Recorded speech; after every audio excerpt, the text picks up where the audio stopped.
En ese sentido es importante la formación desde el punto de vista cualitativo, escuchar al otro, desde el punto de vista antropológico, que es la etnografía. La etnografía es como intentar leer un texto, dicen los manuales, Roxana Gruber, Hammerly Atkins, son distintos trabajos. Dicen que hacer etnografía es como intentar leer la realidad o la situación o el tema. Recuerden que siempre en una investigación hay un proyecto detrás. En relación a ese proyecto que hay un tema, yo voy a mirar la realidad. Y no es una mirada inocente. Yo ya voy con mi idea acerca de lo que quiero preguntar, de lo que y a ver qué ocurre en ese proceso de investigación, que si da como resultado, por ejemplo, algún descubrimiento en términos etnográficos. Entonces, es leer la realidad como si estuviese escrito en un idioma extranjero. ¿Qué sucede cuando leemos un texto que está, por ejemplo, si yo tengo que leer en guaraní?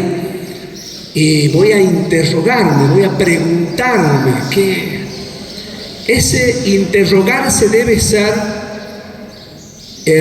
siguiendo a un antropólogo brasileño que se llama Roberto da Mata. Él dice que un etnógrafo, un investigador que hace etnografía, no debe dar nada por sentado, nada por supuesto. Debemos exotizar lo familiar y familiarizar lo exótico. Esto de exotizar está relacionado con los inicios de la antropología a fines del siglo XIX, cuando el objeto de estudio de los antropólogos era un otro exótico, era un salvaje, un bárbaro, primitivo. Discursos totalmente etnocéntricos, por cierto, porque en relación a quién eran salvajes, bárbaros y primitivos, al antropólogo europeo que estaba mirando estas prácticas culturales, ¿verdad? Bueno, nosotros debemos realizar ese ejercicio. No demos por supuesto que si vienen nuestros estudiantes, si hay un malestar o si veo las caras cuando yo estoy dando una clase y tengo que ver que no estoy dando bien el tema, hay algo que no se entiende, es muy tarde, ya vienen como con 4 horas de estar sentado acá, pero si veo un hecho de violencia, hay algo detrás, siempre. Hay que estar atentos al guiño de ojo.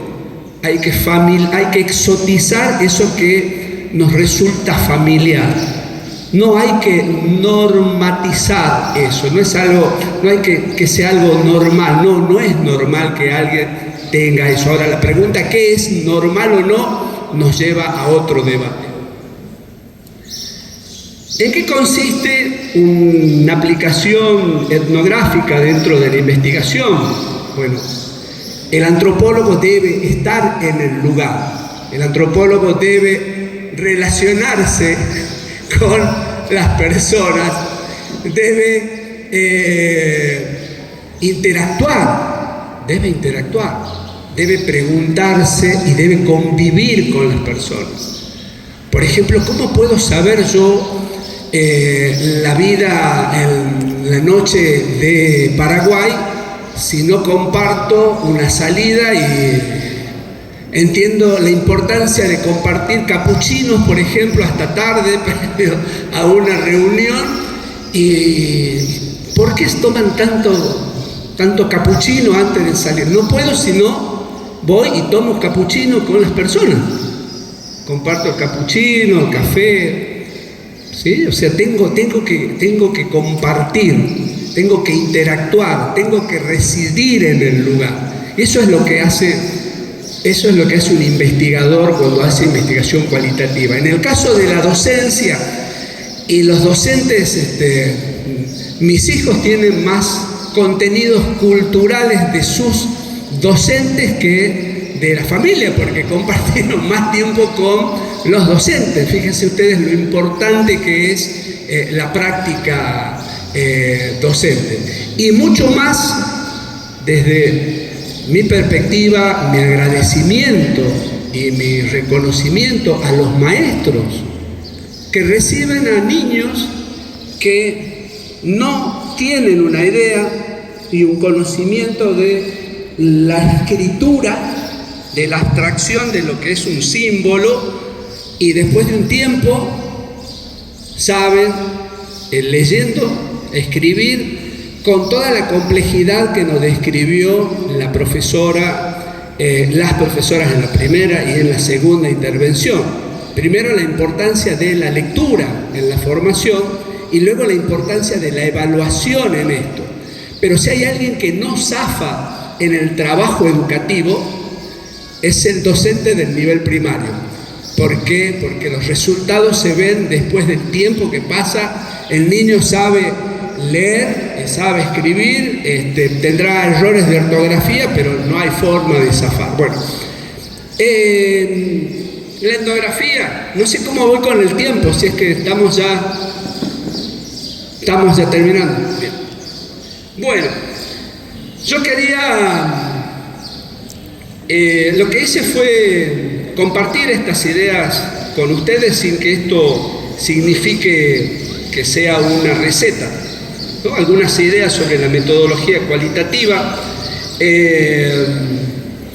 Yo entiendo que la importancia es el trabajo de campo, la importancia es el lugar, la importancia es interactuar con las personas, relacionándonos, y que como maestros, como profesionales de la docencia, como profesores, no tengan ese prurito a investigar. Anímense a reflexionar sobre su práctica profesional y a preguntarse y a interrogarse, a interpelarse a sí mismos y ver que esto podrá estar relacionado con la evaluación o autoevaluación, pero hay que animarse a hacer eso. Hay distintas formas, por supuesto. Yo creo que sin recetas, no creo en las recetas, pero sí creo en la necesidad de la lectura, de exponer nuestras ideas en foros, en espacios, en donde qué importante sería tener un congreso de docencia, pero en donde los docentes presenten su experiencia, como estamos compartiendo hoy. Hacer un plenario, cierre, publicar, eso además sirve y califica para la puntuación, al menos en Argentina eso así ocurre. Bueno, muchísimas gracias y disculpas por haberme extendido con el tiempo.